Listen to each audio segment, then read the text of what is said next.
pessoal, hoje nós vamos conversar com uma super ídola, assim. Tô muito feliz por essa entrevista com a Cris Guerra, que eu acompanho o trabalho dela, assim, ó. Já tem cartão fidelidade, né? Ai, tenho, né? Não me deixe envergonhada. Não, mas é incrível você ter cartão fidelidade, pô. Essa Sim. Tipo, você é Platinum. Ai, obrigada, gosto disso. Ouviram, gente? Já sou cartão Platinum do fã-clube da Cris Guerra, porque eu comentei com ela, eu acompanho o trabalho dela desde a época que não tinha nem Instagram, não tinha nem smartphone, era assim, procurar blog, procurar referências no computador, não tinha essa coisa de ubiquidade, mobilidade. E eu gosto muito do seu trabalho, Cris. Obrigada, Pela Estela. questão da curadoria. Como é que você consegue trabalhar tão bem essa parte de comunicar via redes digitais e também comunicar via escrita, a parte gráfica, né? Uhum. E fazer esse trabalho, né, esse compartilhamento das informações, muito bem. E conseguir falar, se comunicar em uma parte visual, com a parte da vestimenta, né, da moda, mas também a parte das ideias e comunicar tudo muito bem. Isso, obrigada, muito isso obrigada. é uma referência. Ah, muito obrigada. Obrigada. Então, eu queria que você comentasse, assim, como foi a trajetória para você trabalhar com esse empreendedorismo, tanto digital quanto na parte de escrita? Bom, eu trabalhei por 20 anos como redatora publicitária, né? Minha formação é comunicação social, habilitação publicidade. Nunca fiz nenhuma pós-graduação, porque na publicidade a gente aprende muito nas próprias agências. Então fui trabalhar em agências na área de criação, fiquei 20 anos trabalhando nessa área e sempre adorei criar campanhas, fazer textos de campanhas, fazer roteiros e enveredar um pouquinho pelo humor e tal. E aí eu me casei uma primeira vez, tive um casamento que durou pouco tempo e nesse casamento eu tive 2 abortos. E já foi muito difícil, eu queria muito ser mãe e tal. E aí comecei a namorar um colega de trabalho depois que eu me separei. E a gente estava namorando, eu não pensava mais em ter filho e eu engravidei sem querer e fiquei muito feliz, porque na verdade eu fiquei com um pouco de trauma de planejar ter filho. E quando eu estava com 7 meses de gravidez do Francisco, meu filho que hoje tem 11 anos, o Gui, o pai dele, teve uma morte súbita. E isso foi muito impactante, foi muito difícil, né? E eu fiquei aí com 2 sentimentos opostos juntos e dando conta disso, né?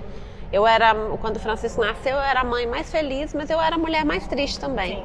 E eu, sem pensar muito, comecei quando o Fran tinha 4 meses e eu voltei para o trabalho, eu comecei a escrever um blog para ele chamado Para Francisco, que foi a minha salvação. Foi o que me salvou mesmo acho que eu, em vez de pular o luto, eu mergulhei no luto. E isso foi muito importante para mim, porque assim eu pude elaborar o luto de uma maneira mais plena. Né? Fazer o processo inteiro, luto, Só que por outro lado, eu tinha uma ligação muito forte com a moda, já fui consumidora compulsiva. Então assim, isso é uma coisa que não tem como não contar na minha história, porque realmente eu tinha uma relação com a moda. A moda sempre foi muito importante para minha autoestima, me ajudou a gostar mais de mim, a reforçar a minha identidade e tal. Mas durante muito tempo, depois eu perdi meus pais muito cedo, antes mesmo de me casar pela primeira vez. Minha mãe morreu quando eu tinha 24 anos, 7 anos depois meu pai morreu, os 2 tiveram câncer, foram processos difíceis. Então assim, eu tive perdas importantes que me baquearam muito, mas que também me deram muito aprendizado, né? Sim. E nesse processo, quando a mamãe morreu, eu me tornei uma consumidora compulsiva, assim, comecei a consumir mais.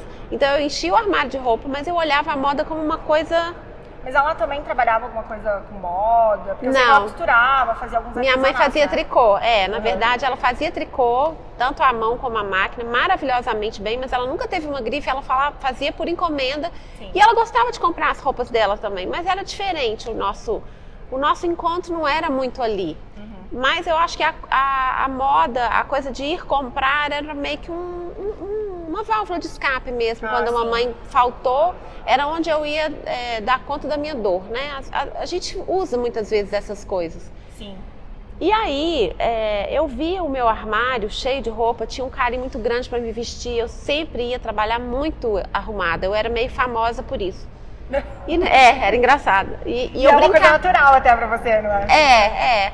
Mas era engraçado porque eu brincava com isso, e eu brincava com o meu consumismo compulsivo, assim, eu meio que falava sobre isso abertamente, mas era uma forma de dizer assim, para mim mesma, que a moda era uma coisa meio marginal na minha vida, não era uma coisa tão tranquila de aceitar.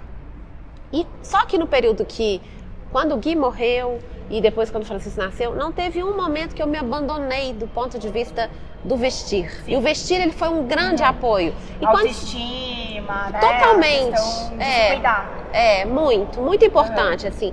Tanto que hoje eu dou palestras sobre isso, né? O que eu chamo de moda intuitiva é tudo que eu aprendi com o meu próprio corpo sobre moda, e eu estimulo as pessoas a aprenderem consigo mesmo sobre moda, e o quanto a moda pode fazer pela nossa autoestima, né? E o quanto a autoestima é importante em todos os setores da vida, né? É fundamental você estar bem com a sua autoestima. E quando você perde alguém, você fica com a sua autoestima muito abalada, porque você está muito sozinha, né? Claro. A sua dor é muito só, é como se o mundo continuasse caminhando e você está ali. E eu tinha o Francisco, então assim, era tudo junto. Sim. Eu precisava ter o combustível para ficar feliz, porque eu acho que a mãe, ela precisa ser feliz. Ela não pode estar só cuidando do filho, não é o filho que tem que ser feliz, é a mãe e o filho, né? Então acho que foram 2 processos. Eu comecei o Para Francisco, 1 mês e meio depois, eu criei o Hoje Vou Assim, por acaso. Cheguei no trabalho com uma roupa que eu achei legal, hoje eu acho ela horrível, é muito engraçado. E aí eu achei essa roupa muito legal e falei, nossa, vamos registrar. Na verdade, eu estava gostando muito de fazer blog. Tinha 1 mês e meio que eu estava fazendo Para Francisco e estava preenchendo muito a minha vida. E aí eu tive essa ideia, cheguei no trabalho e falei, nossa, hoje minha roupa está muito legal. Estava fazendo muitas sobreposições. E a mulher, quando ela tem um filho, o vestir é um reencontro consigo mesma, é perceber como está o corpo dela de novo, né? Quem ela é novamente como uma única pessoa, porque você é 2 pessoas por um tempo, né? Claro. E aí eu resolvi registrar, e tinha uma luz natural vindo de uma janela na porta da agência e tal, e isso foi muito legal. Mandei para os amigos, olha, eu agora tenho um blog chamado Hoje Vou Assim. E não existia a coisa do look do dia, eu nem sabia que isso era look do dia, eu só queria registrar todo dia a foto da roupa que eu escolhi para trabalhar. E não era nem para você ser referência, mostrar as dicas assim de consumo. Não era para você. Era para mim. Na verdade, eu considero uma manifestação artística praticamente. Claro. Porque eu acho que também tinha um lado que era você colocar a roupa e dizer assim, oi, estou aqui, tá tudo bem. Aí no dia seguinte, ó, estou aqui, continua tudo bem. É meio que uma coisa da trajetória de assim, ó, tô dando conta, tô caminhando. Então eu acho que ele tinha uma relação muito próxima com o Para Francisco. E se eu estava vivendo uma grande dualidade entre a alegria e a tristeza, eu precisava de 2 blogs onde eu pudesse expressar as 2 coisas. Então no Para Francisco eu falava mais de saudade, de dor, de nostalgia, e também da emoção de ter o Francisco e tal. E no Hoje Vou Assim, eu expressava a alegria de viver mesmo, sabe? A muito cor, humana, a roupa. Muito, que a gente sempre vive essas 2 dualidades, né? Exatamente. Não é só aquela felicidade, aquelas fotos essa coisa de Instagram agora que a gente vê, né? Essa felicidade produzida que você fala, meu Deus, eu sou péssimo, porque todo mundo aqui é muito feliz, né? E eu acho que foi fundamental para o meu processo de luto. E o que aconteceu é que com o Hoje Vou Assim, as mulheres começaram a acompanhar o blog em vários lugares do Brasil e até em Portugal. O outro blog também era muito conhecido em Portugal.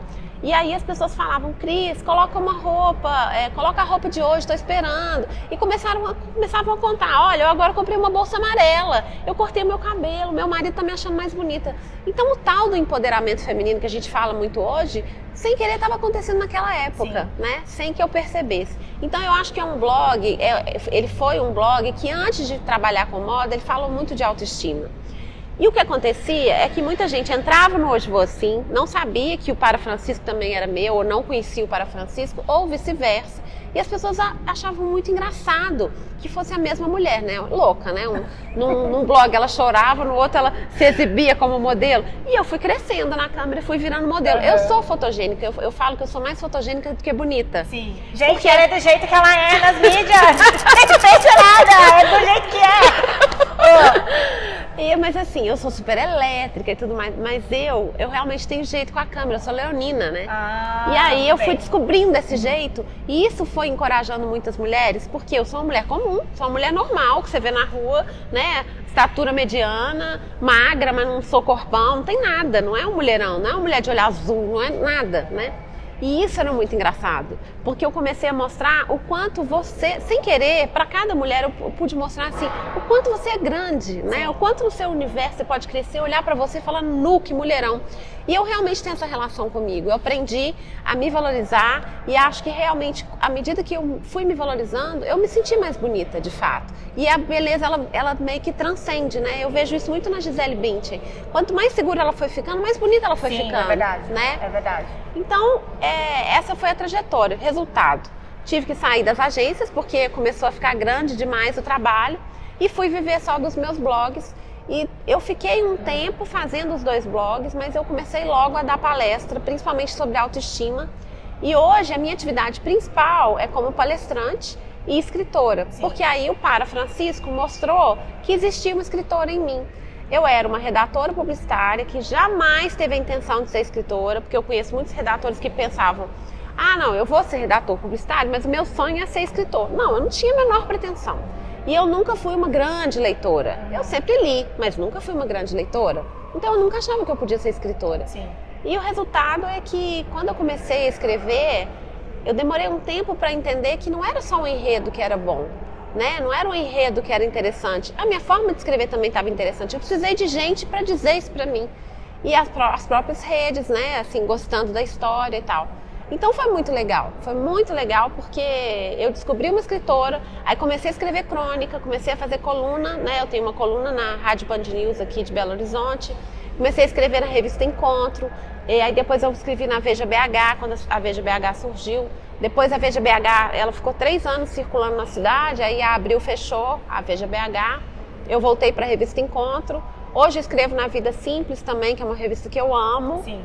E escrevo na Pais e Filhos e já escrevi na Canguru também, que é uma plataforma de criação de filhos também. Então, eu comecei a falar sobre vários assuntos. Aí, sim, hoje eu atuo um pouco na maternidade, na moda, mas no comportamento de uma forma geral. Porque eu falo estilo de vida, no estilo de vida e falo muito sobre autoestima e sobre se sentir bem em si mesma, né? Se sentir bem dentro da roupa. E é interessante porque o seu tema...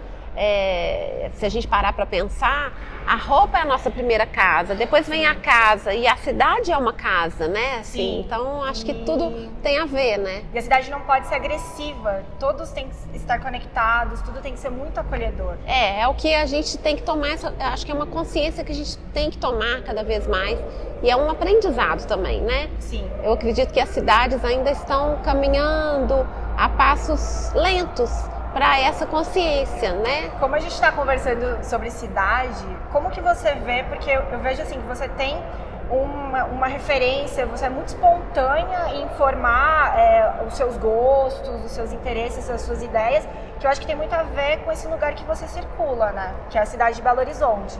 Então, tem algum estilo né? A gente está gravando aqui nesse lugar maravilhoso, que é o Museu de Artes e Ofícios. Então, essa relação com a cidade, o que te inspira em Belo Horizonte? Ou também alguns problemas que você vê? Sim. Bom, em primeiro lugar, acho importante falar que eu poderia ter ido para São Paulo, porque é natural que você pense em ir para São Paulo depois que a sua carreira vai crescendo, né? Eu poderia ter pensado, acho que é melhor ir para São Paulo. Realmente eu pensei, mas eu quis ficar. Eu quis ficar porque minha família está aqui e porque eu percebi que Belo Horizonte está num momento muito interessante. Então eu falei, cara, em vez de ficar o tempo todo, porque a gente sempre pensa, vamos para São Paulo, né? Porque São Paulo é realmente uma grande referência, é um lugar onde você aprende muitas coisas, as coisas andam, caminham e tudo mais. Mas eu queria fazer a minha parte para Belo Horizonte ser cada vez melhor. E Belo Horizonte está num momento muito legal. Eu acho que a cidade é apaixonante porque ela tem, ao mesmo tempo, a tradição e a modernidade, né? Ela tem, ao mesmo tempo que a gente percebe que tem a presença do barroco muito na própria estética da cidade e outras escolas também, que você tem essa convivência de coisas antigas, né? Não só na arquitetura, como também a própria moda, o handmade na moda, mas às vezes a pessoa acha que a moda mineira é só handmade e ela tem coisas extremamente modernas que também não tem nada a ver com handmade, né? A Belo Horizonte também tem o São Pedro Valley, que é um polo, né, de startups e tecnologia, tudo ligado à mídia digital. Então é muito interessante. E não é só isso. Tem muitas iniciativas acontecendo aqui de novas gerações que são incríveis. Economia colaborativa, negócios de impacto. Então, assim, a cidade ela pulsa o tempo todo. A música, o teatro, a dança. Belo Horizonte é apaixonante. Tem uma programação muito intensa. Muito. Que, às vezes a gente não consegue acompanhar em São Paulo, porque são tantas pessoas e a programação é tão grande que você não consegue absorver. E aqui, pelo menos, parece que é muito mais próximo. Tá muito Sim, mais e o que eu acho é que, na verdade, tem pequenas coisas pipocando a cada momento, né? Pequenas manifestações culturais, novos músicos, novas formas de fazer as coisas, muita relação também com as favelas, tem muita coisa. O que aconteceu, eu acho que quando eu pensei em mudar para São Paulo, eu olhei para Belo Horizonte e me apaixonei de novo pela cidade. Teve um reencontro com você, né? Sim. Pela parte da escrita e aí também com a cidade. E eu acho muito legal, assim, que eu seja da cidade, né, que eu tenha surgido aqui e continue aqui. Então isso, eu acho muito legal poder viajar e voltar, né? Mas eu aprendo a cidade todos os dias, né? E comunicar sobre Belo Horizonte, né? Ser uma referência, falar da cidade. E a cena gastronômica, que é uma coisa que eu amo, eu adoro comer e beber. A gente já ficou amiga, né? Olha, gente, você trouxe o presente certo. Ai, que bom! No off, depois eu vou pedir a lista de onde é que eu compro uns doces de leite pra eu levar, sabe?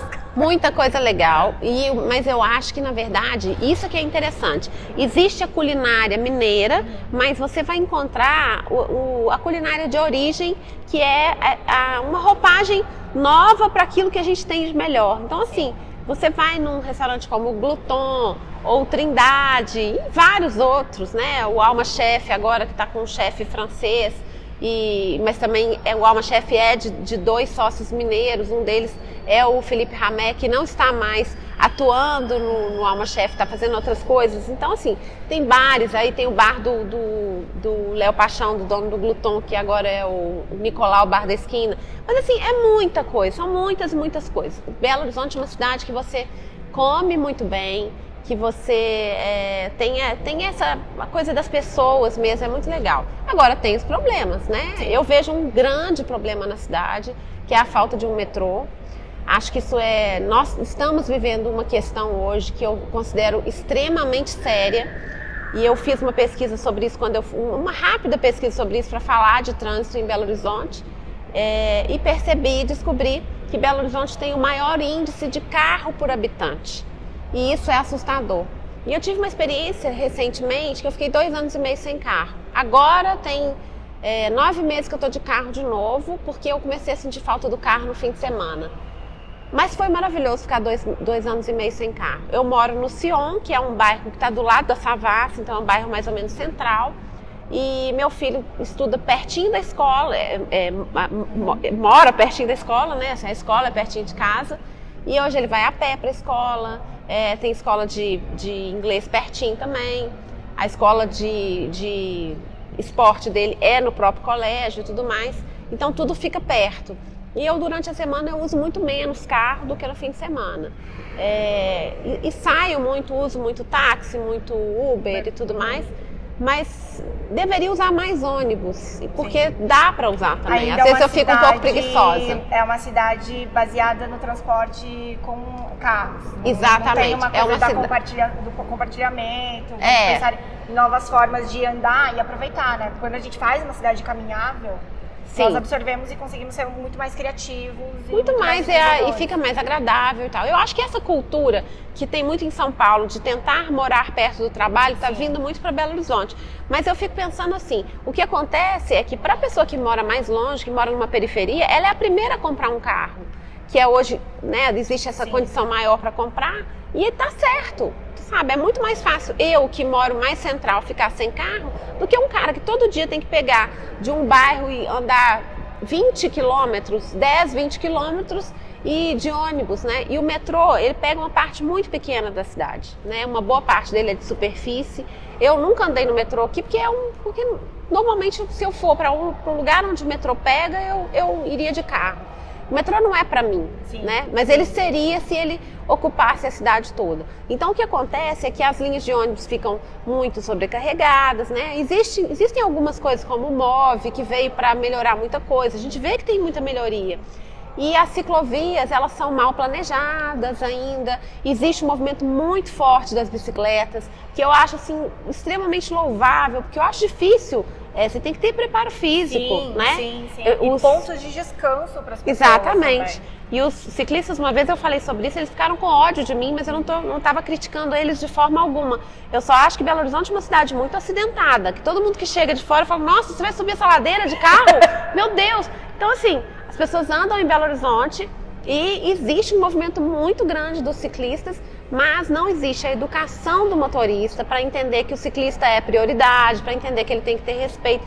Ainda acho que essa questão da educação do cidadão, a gente está muito precisando caminhar. Mas está vindo uma nova geração com muitas novas ideias. Então, estão pensando... Já vem com essa coisa. Então você vê assim, hoje em dia para um jovem, né, igual na minha época, com 18 anos, eu já comecei a dirigir o carro da minha mãe, né? E fiquei dirigindo o carro da minha mãe. Quando minha mãe faleceu, meu pai me deu um carro, porque papai casou de novo, enfim.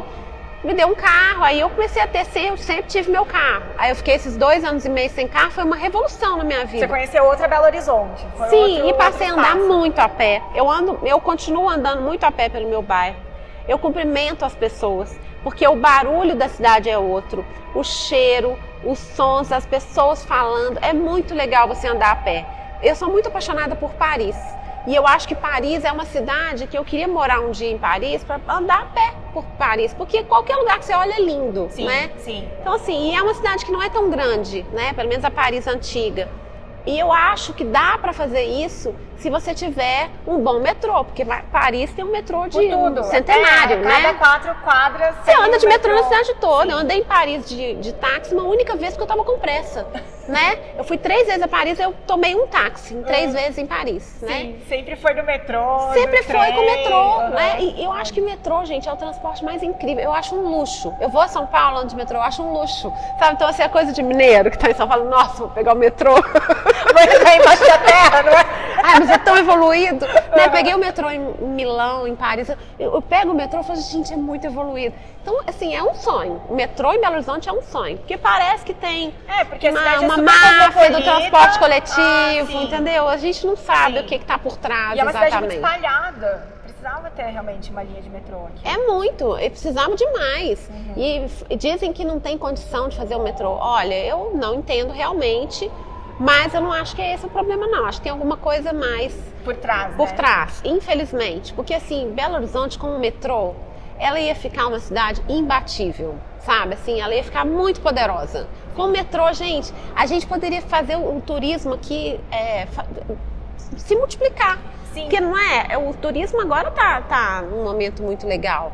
Mas eu acho que o metrô faria isso ficar muito mais Belo interessante. Horizonte tem vários lugares para serem visitados, vários espaços culturais, Sim. históricos, que muitas vezes quando eu venho nas minhas visitas, eu deixo de ir nos lugares que realmente não tem um fácil acesso. Por exemplo, ir lá no Museu da Pampulha, é muito bonito. Mas você vai ter que se organizar. Você tem que pegar um carro. Sim, pra chegar. Aliás, na Pampulha tem um lugar que talvez você não conheça, que eu acho que que o assunto tem muito a ver com o seu assunto. Sim. Que é a Casa Kubitschek. Que é o seguinte, quando